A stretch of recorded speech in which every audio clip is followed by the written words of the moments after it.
Okay, debate of the week. Kofi versus Randy Orton.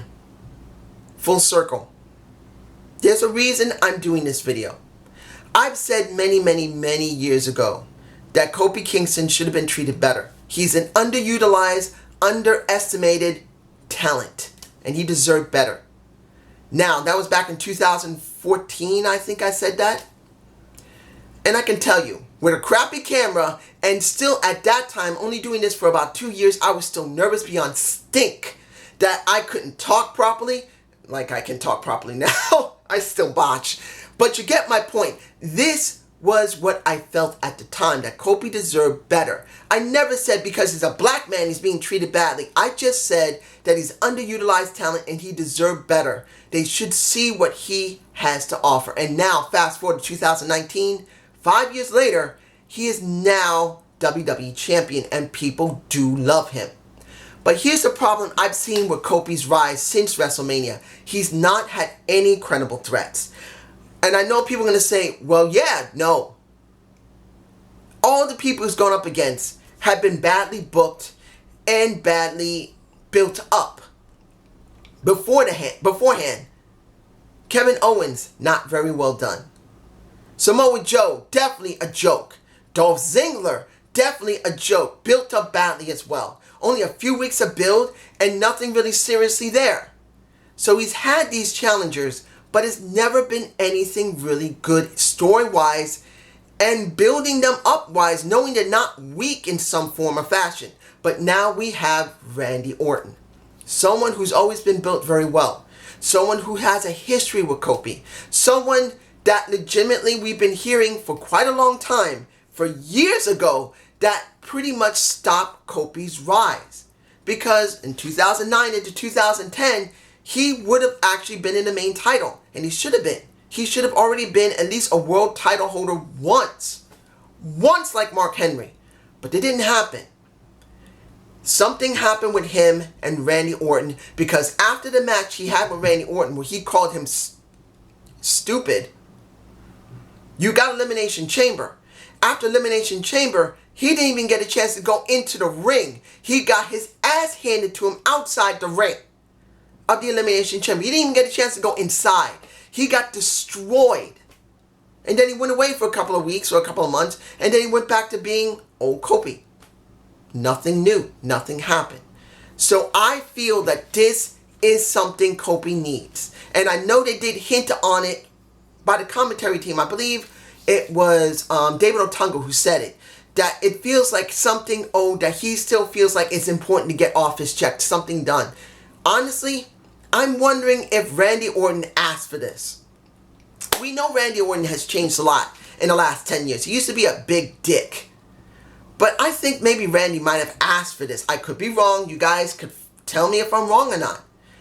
But I do believe that Randy might have asked for this. Because probably he knew he treated Kofi like shit. Not because he was black, but because he didn't like how he wrestled or something pissed him off on that day. And he just went off and then he messed him up. So in a sense, this might be full circle for both of them. I do believe with Kofi Kingston dealing with a Randy Orton at SummerSlam will help them both.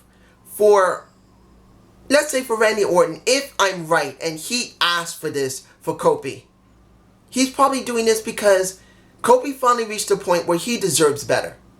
And he might be doing this to put him over and to make up for what happened 10 years ago.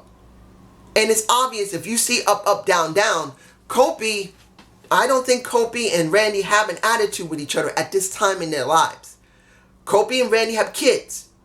Kofi and Randy play games.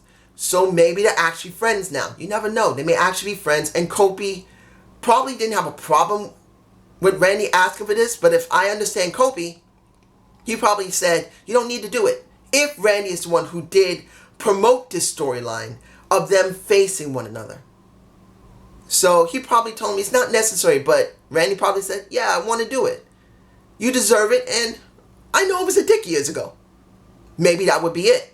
For Kofi, this will really help him a lot because he's not had any credible threats. He's had 3 challenges. And pretty much none of them really felt like they were built properly. No one felt properly built. I know I could say Daniel Bryan as well, but he defended at WrestleMania. And yes, he defended again against him doing the title. But once...